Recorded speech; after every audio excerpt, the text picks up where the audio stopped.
नमस्कार दोस्तों। ब्लडी सत्य के आज के इस एपिसोड में मैं आप सभी लोगों के सामने एक ऐसी घटना की कहानी लेकर आ गया हूं जो घटना एक होटल में 3 दोस्तों के साथ घटी थी और इतनी डरावनी तरीके से घटी थी ना कि लिटरली बता रहा हूं, अगर आपने इस कहानी को ध्यान से सुन लिए तो आप किसी भी अनजान होटल में रुकने से पहले 150 बार सोचेंगे।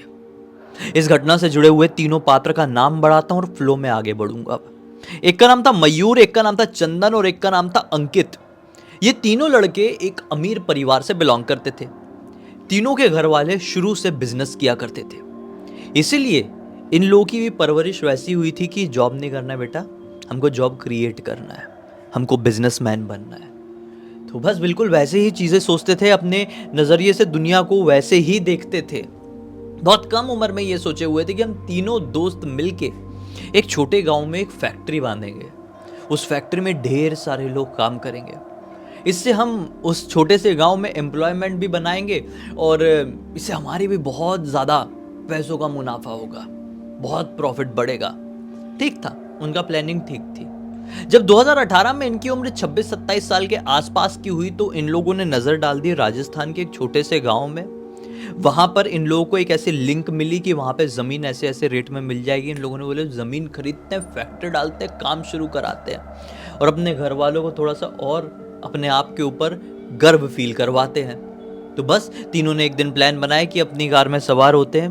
कार भी बड़ी महंगी सी थी इनकी, कोई तो भी। उस महंगी कार में सवार हुए और राजस्थान के उस गांव में पहुंच गए। अब जब ये पहुंचे तो शाम का वक्त हो रहा था। मेन ये जमीन की डीलिंग करने के लिए आए हुए थे। शाम का वक्त हो रहा था, लगभग 7 साढ़े 7 बज रहे थे और गांव बहुत छोटा है तो गांव के ज़्यादातर लोग अपना अपना काम ख़त्म करके अपने घरों के अंदर है, सोने होने की तैयारी में है। कुछ लोग डिनर करने की तैयारी में, तो कुछ अपने अपने कामों में व्यस्त हैं। 2020 से पहले लोग इतना इंटरनेट भी नहीं चलाते थे, तो दुनिया थोड़ी नॉर्मल ही थी। 2020 के बाद से टाइम ऐसा आ गया है कि सब मोबाइल की स्क्रॉलिंग में लगे हुए हैं, देखते रहते। इंस्टाग्राम हो, यूट्यूब हो। पहले ऐसा नहीं करते थे इतना लोग। तो सीन ये होता है कि ये लोग इस गांव में पहुंच तो गए, लेकिन अब इनको समझ में नहीं आ रहा है कि कैसे करेंगे यार। लोग तो 7:30 बजे सोने चले गए हैं, यहाँ पर सब बंद सा हो गया है और यहाँ पर लाइट्स वगैरह भी इतनी नहीं है और साधन भी ऐसा कुछ समझ में नहीं आ रहा है कि हम लोकेशन में पहुंच जाए और चीज़ें फाइनल कर दें। तो आज रात यहीं पर रुकते हैं। तो इनमें से चंदन कहता है कि भाई आज रात क्या, माहौल तो देखकर ऐसा लग रहा है कि हमें आने वाले हफ्ते भर तक यहाँ पर रुकना पड़ेगा, तब जाकर हम यहाँ की चीज़ें समझेंगे और किसी चीज़ को फाइनलाइज कर पाएंगे, डील क्रैक कर पाएंगे।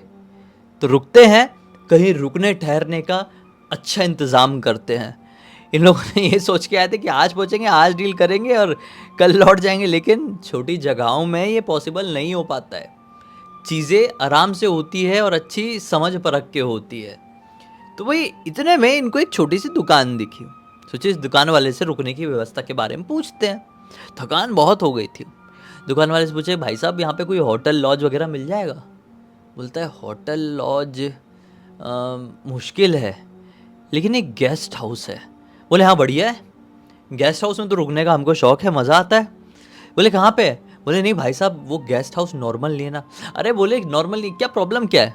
बोले, उस गेस्ट हाउस में, वो दुकान वाला बताता है कि भाई वो गेस्ट हाउस में सिर्फ एक वॉचमैन रहता है, वहाँ पर कोई ठहरने को आता नहीं है, तो बड़ा मनहूस सा देखने में लगता है और वो वॉचमैन भी थोड़ा दिमाग से सनकी है, तो वहाँ पर आप शहरी लोगों का रुकना ठीक नहीं होगा। तो ये लोग बोलते कि भाई तुम बता दो ना कहाँ पर एड्रेस है, हम समझ लेंगे, हम ऐसे बहुत सनकियों को हैंडल किया अपनी लाइफ में। इसने बता दिया भाई वहाँ का एड्रेस, ऐसे ऐसे चले जाओ करके। ये भी ऐसे ऐसे करके पहुँच गए। जैसे ही वहाँ पे गाड़ी रोके तो देखे कि एक बूढ़ा सा, अभी रात के लगभग 8 बज रहे हैं, बूढ़ा सा आदमी एक टूटी सी चेयर में मस्त बैठा हुआ है और आसमान में देखकर ऐसा, समझ रहे ना क्या कर रहा था? ऐसा कर रहा था, खांस रहा है और देखा जा रहा है। एक अजीब ही कश्मकश में खुद वो डूबा हुआ है। खैर, ये लोग वहाँ पर रुके और उस गेस्ट हाउस के ऊपर नज़र डाले। एक होटल ही कह दो, गेस्ट हाउस कह दो, जो कहना है कह दो, ये क्या है देखने में कुछ समझ में नहीं आ रहा है। तो इतने में जो दूसरा वाला दोस्त था वो चंदन से कहता है कि यार प्लानिंग बिल्कुल बेकार थी, कोई मतलब नहीं है यहाँ पर रुक कर। देखो ना, ये वॉचमैन सही में सनकी लग रहा है, क्या खासे जा रहा है, आसमान में देख रहा है, कुछ रिएक्ट नहीं कर रहा है। एक अजीब सी मनुष्य सी वाइब यहाँ पर आ रही है। तो चंदन बोलता है कि वाइब से क्या करना है यार, ये रात कट जाएगी, कल हम गांव के लोगों से मिलेंगे, ज़मीन की डीलिंग करेंगे और फिर देख लेंगे, आज की रात तो रुक जाते हैं कम से कम। ये बोलते हैं कि चलो ऐसी बात है तो ठीक है, अंदर कोई रिसेप्शनिस्ट या मैनेजर भी होगा, उससे भी देख लेते हैं। ऐसे ये बात कर ही रहे थे कि पीछे से हंसने की आवाज़ सुनाई दी। ये पलट कर देखे तो वही बूढ़ा वॉचमैन इनको देखकर इनके ऊपर हंस रहा था। उससे में झन्नाते हुए मयूर ने बोला, क्या भाई हंसने वाली क्या बात हो गई, हम वैसे ही थके हुए हैं, परेशान हैं, शहर से आए हुए हैं, समझ में नहीं आ रहा है कहाँ रुके कहाँ नहीं, और ये मनुष्य होटल गेस्ट हाउस पता नहीं क्या है, हाँ इसको तुम बड़े संभाल कर रखे हुए हो, हम कंफ्यूज हो गए इसके चक्कर में क्या करें और तुम हंस रहे हो। तो वॉचमैन बोलता है कि यहाँ पर रुकने की कोशिश भी मत करना, सोच लिए वहाँ तक तो ठीक है, अंदर मत जाना, नहीं तो तुम्हारा ऐसा बेहाल होगा ना, तुम ज़िंदगी में अपने इस फैसले पर पछताते बैठोगे। ये बोलते हैं कि क्यों, ऐसी क्या बात हो गई। बोलता है रुकना ही है, समझ रहे हो। वॉचमैन जवाब में क्या बोलता है, मतलब रुकना ही है, मेरी बात नहीं समझोगे। ये बोलते बताओ तो भाई क्या बात है। नहीं रुकना है तो चलो चलो अंदर चलो, ऐसा बोल के हंसते हंसते फिर वॉचमैन इनको अंदर लेकर जाने लगा। और ये तीनों समझ गए कि वो दुकान वाला इस वॉचमैन के बारे में सही बता रहा था, ये वॉचमैन थोड़ा सनकी ही है। वॉचमैन रिसेप्शनिस्ट तक लेकर आ गया। रिसेप्शन में एक आदमी बैठा हुआ है, बड़ी सी दाढ़ी वाला, एकदम घनी दाढ़ी, लंबे बाल हैं उसके, और एक टीका लगाया हुआ है काले रंग का, कुर्ता पैजामा पहना हुआ है वाइट कलर का, और अपना कुछ रजिस्टर में एकदम ध्यान से नज़र गड़ा कर देख रहा है। एक रजिस्टर सामने रखा हुआ है। वॉचमैन ने इन लोगों को उसके सामने खड़ा किया और फिर हंसते हंसते चले गया। ये देखते ही रह गए, बोले सही में अतरंगी है यार। ये लोग उस आदमी की तरफ देख के बोलते हैं कि भाई साहब कमरे की चाबी मिल जाएगी, हमको एक कमरा चाहिए था 2-3 दिन के लिए। ये बोलता है मिल जाएगी, बिल्कुल मिल जाएगी। चाबी उठाया, दे दिया। मयूर बोलता है कि आप हम लोगों का नाम नहीं लिखेंगे। तो आदमी बोलता है यहाँ पर ये सारी चीज़ों की ज़रूरत नहीं पड़ती, छोटा गांव है, एकमात्र यहाँ का ये होटल है, यहाँ पर क्या ही आप कर लोगे, जाओ आराम करो। ये तीनों एक दूसरे को देखकर मुस्कुराते हैं, बोलते हैं सही में अतरंगी जगह है, और ऊपर तरफ जाने लगते हैं। रूम नंबर देख लेते हैं और उसने बता दिया था कि 2nd फ्लोर में है, चले जाओ। ये 2nd फ्लोर में चले जाते हैं। ये सबसे टॉप मोस्ट फ्लोर है इस होटल का या गेस्ट हाउस का, जो भी बोलो। इन लोगों ने रूम खोल लिए। ये रूम जो है 2nd लास्ट रूम है इस पूरी फ्लोर का। अंदर गए तो एकदम पुराना सा पंखा, एकदम बड़ा सा, जो पुरानी फिल्मों की स्टाइल का होता है वैसा वाला पंखा धीरे धीरे घूम रहा था। बटन चालू थी। बोले क्या है, ज़बरदस्ती का बिल बढ़ा रहे हैं। बटन बंद किए, फिर सामने दिखाई दे दिया, अच्छा एक बड़ा सा बेड था पुराने ज़माने का। वो बेड को थोड़ा झटकाए वटकाए हैं। बोले यार बहुत थकान हो गई, अब सीधे कमर सीधी करेंगे और अब सुबह उठेंगे, खाना वाना जाने दो, अभी हो गया, खाते पीते ही आ रहे थे, पेट भरा हुआ है, बस अभी सोना है। ऐसा बोल के तीनों लेट ही गए कि इतने में अंकित को लगी प्यास।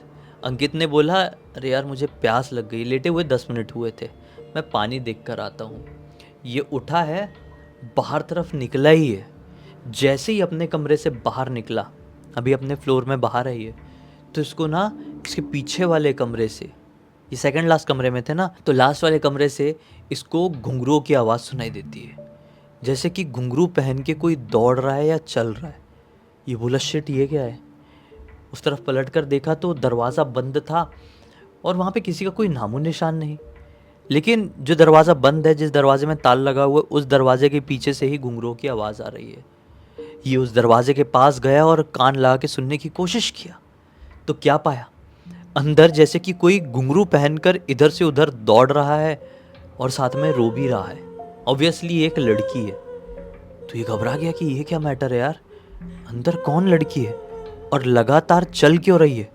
चल रही है ठीक है, लगातार चलते चलते रो क्यों रही है। ये तो एक अलग ही माहौल बन रहा है भूतिया फिल्मों वाला। कितने में इसको पीछे से कंधे में टैप आया, जैसे ही मुड़ा देख कर डर गया। शिट, इसने पाया कि वही रिसेप्शनिस्ट हाथ में एक ट्रे लिए खड़ा है, जिस ट्रे में एक पानी का जग है और साथ में एक पानी से भरी हुई ग्लास है। तो देखकर घबरा गया। बोला भाई साहब आपको कैसे पता मुझे प्यास लगी थी। बोला कि मुझे नहीं मालूम था, ये तो मेरा फ़र्ज़ बनता है, मेरे होटल के मेहमान हो, पानी भी नहीं पूछा। लेना चाहोगे? ये बोलता है हाँ। पानी ले लिया और ये उस आदमी से कुछ पूछ भी नहीं पाया। पता नहीं क्यों नहीं पूछ पाया, क्योंकि इसको ऐसा लगा कि मैं कुछ चोरी कर रहा था क्या यार, किसी अननोन कमरे में मैं कान लगा के सुन रहा था। तो इसने उस आदमी से कुछ नहीं पूछा, रिसेप्शन से कुछ नहीं पूछा, पानी लिया और अंदर चले गया। अब अंदर जाकर लेटा है कि थोड़ी देर बाद मयूर का फ़ोन बजता है। ये मयूर की गर्लफ्रेंड थी। मयूर ने फ़ोन उठाया और उससे बात करने लगा। बात करते करते वो अपने कमरे के पीछे वाली एक बालकनी बनी हुई थी, वहाँ पर पहुँच गया और उस बालकनी से पूरे बाहर का नज़ारा दिख रहा था, पूरा ओपन व्यू दिख रहा था। ये बढ़िया से बात कर ही रहा है कि लिटरली उसने अपनी आंखों से देखा एक बहुत गंदा भाड़ से करके एक्सीडेंट हुआ। तो ये ना थोड़ा ये एक्सीडेंट, ये खून वून को देखकर ना थोड़ा घबराता था, मयूर का ऐसा नेचर था। तो उसने जैसे ही वो देखा और बहुत दर्दनाक एक्सीडेंट था, तो एकदम घबरा कर ना अंदर आ गया अपने कमरे के। अंदर आया तो इसके दोस्त ने पूछा भी, चंदन ने पूछा भी, मयूर क्या हो गया, तू ठीक तो है ना? इसने बोला कि भाई बाहर बहुत गंदा एक्सीडेंट हो गया है। तो चंदन ने बोला कहाँ कहाँ देखते हैं भला। दोनों बाहर निकले तो क्या पाए कि कोई एक्सीडेंट नहीं, पूरी नॉर्मल सड़क है। मयूर ने बोला मैंने बहुत क्लियर अपनी आंखों से देखा था यार, यहाँ पर अभी एक्सीडेंट हुआ था। ये बोलता है अरे छोड़ना, तेरा वहम होगा, हम बहुत देर से गाड़ी चला चला के यहाँ पर पहुँचे हैं, तो थकान होती है, तो ऐसी ऐसी चीज़ें होती है, तू गर्लफ्रेंड से कल बात कर लेना, अभी सो जा। ये बोलता है ठीक है भाई, ऐसा हो सकता है, मुझे नींद आ रही होगी, थकान की वजह से सो जाते हैं। ये सो गए। अब अगला दिन निकला।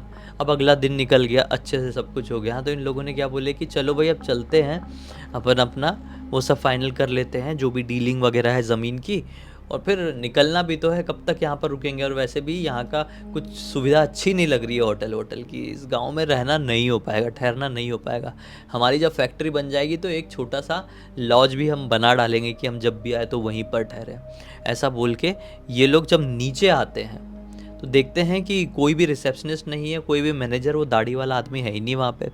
फिर बाहर देखे तो वॉचमैन है, और वॉचमैन अपनी कुर्सी में ही सर लटकाए ऐसे सो रहा है गहरी नींद में। इन्हें बोले कि ये बड़ा अजीब आदमी है यार, छोड़ हम लोग तो निकलते हैं। ये अपनी गाड़ी में बैठे, गाड़ी स्टार्ट करके थोड़ी आगे गए हैं, मतलब आधा 1 किलोमीटर भी आगे नहीं बढ़े होंगे, गाड़ी जुजुक जुजुक जुजुक करके रुक गई। बोले ये बड़ा अजीब सिस्टम है, गाड़ी रुक कैसे गई है? और गाड़ी में उसी समय ना एक बहुत विचित्र सी गंदी सी स्मेल आने लगी। बोले बहुत गंदी स्मेल आ रही है, किस चीज़ की आ रही है, किसी ने कुछ किया तो नहीं? तो बोले नहीं नहीं नहीं, किसी ने कुछ नहीं किया। वैसे भी वो उस चीज़ की स्मेल नहीं थी, वो जले हुए बाल की स्मेल थी, बहुत गंदी सी, बिल्कुल सहन ना हो इस गाड़ी के अंदर बैठ के। तो इन्हें सोचे क्या करे क्या नहीं।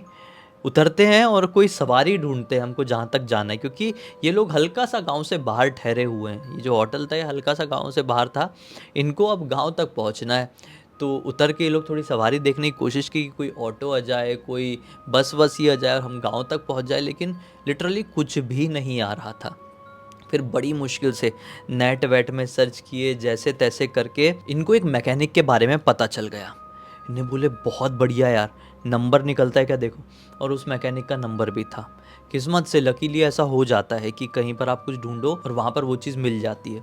मैकेनिक को फ़ोन किए, मैकेनिक ने बोला कि ठीक है मैं लोकेशन में पहुँच रहा हूँ आपकी थोड़ी देर में। मैकेनिक लगभग आधे घंटे बाद वहाँ पर आता है और बोलता है कि इसमें तो बहुत टाइम लगेगा और ये गाड़ी टो करके मेरी दुकान तक लेकर जानी पड़ेगी। इन लोगों ने बोले ठीक है भाई, टो करके ही ले चलो। तो ये लोग मैकेनिक की कार में बैठ गए, इनकी गाड़ी टो हो गई पीछे, और वो जो रस्सी बांधना होता है ना वैसे बांध दिए मतलब, और ये सब मैकेनिक की गाड़ी में बैठे हुए हैं और गाड़ी अब चल पड़ी। अब ये लोग फाइनली अपने गांव में आ चुके हैं जहाँ पर इनको काम है, इनकी गाड़ी भी बनना शुरू हो गई है। तो इन लोगों ने बोले कि भाई साहब आप गाड़ी बनाओ, हमारा एक छोटा सा काम है गाँव में, हम वो कंप्लीट कर लेते हैं और फिर अपनी गाड़ी लेते हुए जाएंगे। तो ठीक है भाई, ये लोग ज़मीन की बात करने चले गए, पूरा फील्ड वील्ड देखे हैं, जो ओनर है उससे बात किए, ये सब में बहुत समय चले गया। और अब हो गए रात के 8 का समय। रात के 8 बजे मैकेनिक मयूर को फ़ोन करता है और कहता है कि भाई साहब मेरी दुकान बंद करने का समय हो गया है, आपकी गाड़ी भी टिप टॉप हो चुकी है, अभी कब लेकर जा रहे हो?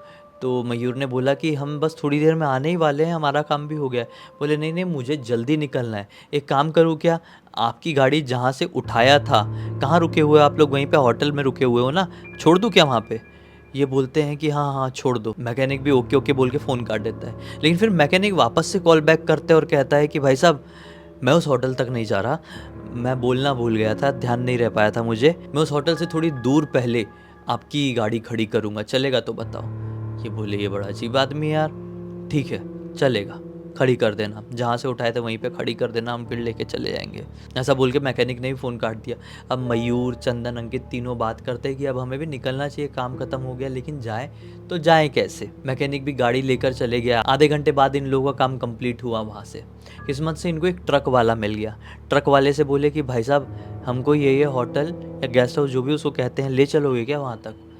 तो ट्रक वाला बोलता है नहीं भाई साहब, मैं गलती से भी वहाँ नहीं जाऊँगा, आप मुझे कितना भी पैसे दे दो, मैं क्या इस गांव का कोई भी व्यक्ति उस तरफ जाएगा ही नहीं। बोले क्यों नहीं जाएगा, क्या प्रॉब्लम है। बोले हम ज़्यादा उस जगह के बारे में बात नहीं करते हैं, आप अगर उससे पहले उतरने के लिए तैयार है तो बोलिए, और इतने पैसे मैं आप लोगों से लूँगा। पैसे अच्छे खासे बोला, लगभग ये 1,000 रुपये के आसपास बोला। छोटा सा गाँव है यार, यहाँ से वहाँ जाना है। ये तो पैसे वाले थे खैर, तो इन लोगों ने हाँ बोल दिए। ट्रक वाले ने बिठाया और इन लोगों ने बहुत ट्रक वाले से पूछने की कोशिश की, लेकिन ट्रक वाले ने कुछ नहीं बोला। और लिटरली ट्रक वाले ने जहाँ पर इसकी गाड़ी लगी थी वहीं पर रोक दिया और बोला कि यही आप लोगों की गाड़ी है ना, तो आप यहाँ से अब अपने होटल निकल जाइए, हम वहाँ नहीं आ सकते। ये देखते रह गए, ना मैकेनिक होटल तक गया, ना ट्रक वाला होटल तक गया है। हुआ तो हुआ क्या है। खैर ये लोग अपनी गाड़ी में बैठे, गाड़ी स्टार्ट करके वहाँ तक होटल में पहुँचे। जैसे ये होटल में गाड़ी लगाए हैं, जहाँ पर ये लोग गाड़ी लगाए थे ना, वहाँ से इनके कमरे की बालकनी दिखाई देती थी। इनको बालकनी में दिखाई दिया एक आदमी, पूरा सफ़ेद कलर का एकदम, क्या तो पहना हुआ था यार, एकदम फुल गाउन जैसा, जैसा हॉलीवुड स्टाइल में दिखाते हैं ना, वैसा वाला गाउन पहना हुआ है। और उसका चेहरा पूरी तरीके से जला हुआ है, बहुत बुरी तरीके से मार खाया हुआ लग रहा है वो। ऐसा लग रहा है कि कोई बड़ी दुर्घटना में उसका जो चेहरा वह रहा है वो जल चुका है। और जैसे ये लोग वहाँ पर रोके, उसको देखे तो थोड़ा सा सहम गए और अपनी नज़र इधर किए, और जब वापस उस तरफ देखे तो वहाँ पर नहीं था। और वहाँ पर ठहर कर आपस में बात करने लगे, अरे क्या था, तूने भी देखा क्या, हाँ मुझे दिखाई दिया, फिर अचानक से गायब हो गया, ऐसे ऐसे करके बात करने लगे। तो इतने में वॉचमैन पीछे से आया, बोले क्या हो गया, आप लोग क्या बात कर रहे हैं। तो इन लोगों ने बोले अरे हमारे कमरे की चाबी आपने किसी को दी हो क्या, हमको कोई रूम में दिखाई दिया। तो वॉचमैन बोलता है कि भाई साहब अभी भी आपकी भलाई के लिए कह रहा हूँ, एक रात अच्छे से कट गई है, दूसरी रात यहाँ पर मत काटो, चले जाओ यहाँ से। ये बोलते हैं ठीक है, लेकिन है क्या यहाँ पर, आप बता सकते हैं। तो अब वॉचमैन बताता है कि जो होटल है ना, गेस्ट हाउस जो भी आप इसको कहते हो, ये एक कब्रिस्तान के ऊपर बना हुआ है। यहाँ पर एक बहुत बड़ा कब्रिस्तान हुआ करता था, लेकिन वो काफ़ी साल पहले था। हमारे इस होटल के मालिक ने इस कब्रिस्तान वाली ज़मीन को हथिया लिया। बड़ा आदमी था कोई, उसको कोई उंगली भी नहीं लगा सकता था। वो पूरी ज़मीन हथिया के उसने वहाँ पर ये होटल बनाया हुआ है। हमें तो बहुत अच्छी पगार मिलती है तो हम यहाँ पर काम कर रहे हैं। गांव के सारे लोग हमको सनकी पागल कहते हैं कि हम यहाँ पर ऐसे बैठे रहते हैं, लेकिन परिवार वालों का पेट भी तो पालना है, अपना जीवन भी तो चलाना है, तो हम करते हैं यहाँ पे काम। लेकिन आप जैसे मुसाफिर लोगों की सहायता कर देते हैं ऐसा बोल के, तो हमारी ही फिर वापस से हंसी उड़ती है। आप लोग चले जाइए, यहाँ पर एक दो नहीं सैकड़ों आत्माएं भटकती है। अरे भाई ये बात इन लोगों ने सुने हैं, ये वॉचमैन को लेकर गए हैं वो रूम में, जितना बचा कुचा सामान था सब उठाए, गाड़ी में डाले, निकल गए, बाजू वाले शहर में रुके और फिर वहीं से अपनी डीलिंग कंप्लीट किए हैं। लेकिन उस होटल वाले रास्ते में गलती से भी नहीं गए। अभी उन लोगों की फैक्ट्री लगभग वहाँ पर तैयार है, लेकिन इतनी बार वहाँ चले गए, उस जगह को मुड़कर भी नहीं देखे हैं। इस पूरी घटना की जानकारी मुझे किसी और ने नहीं बल्कि स्वयं चंदन ने इंस्टाग्राम पर लिख कर भेजा। बोला कि भाई पूरी दुनिया को बताओ और सबको यकीन दिलाओ, ताकि सबको समझ में आए कि भूत प्रेतों की प्रेजेंस जहाँ पर होती है वहाँ पर ज़रूरी नहीं है एक दो भूत हो जाए, सैकड़ों भूत भी हो सकते हैं। इसी एक नोट के साथ इस कहानी का बंद करते हैं। अब तक इस वीडियो को देख लिया तो लाइक ज़रूर कर देना, चैनल को सब्सक्राइब करके बेल आइकन दबा के ऑल के ऑप्शन में क्लिक करना, क्योंकि इसी तरह के हैरान कर देने वाले खौफनाक वीडियोस डेली आप लोगों के सामने लेके आते रहते हैं। इंस्टाग्राम के लिंक इस वीडियो के डिस्क्रिप्शन बॉक्स में मिल जाए, क्लिक करके डायरेक्टली वहाँ पर पहुँच जाना। और इसी तरह की कोई भी कहानी, टॉपिक या जानकारी आप लोगों के पास भी है तो लिख भेजना, हो सकता है मेरा अगला वीडियो कल आपके हिसाब से ही बन रहा हो। तो चलिए कल फिर से मिलते हैं, तब तक के लिए बहुत बहुत धन्यवाद। आपका दिन शुभ हो।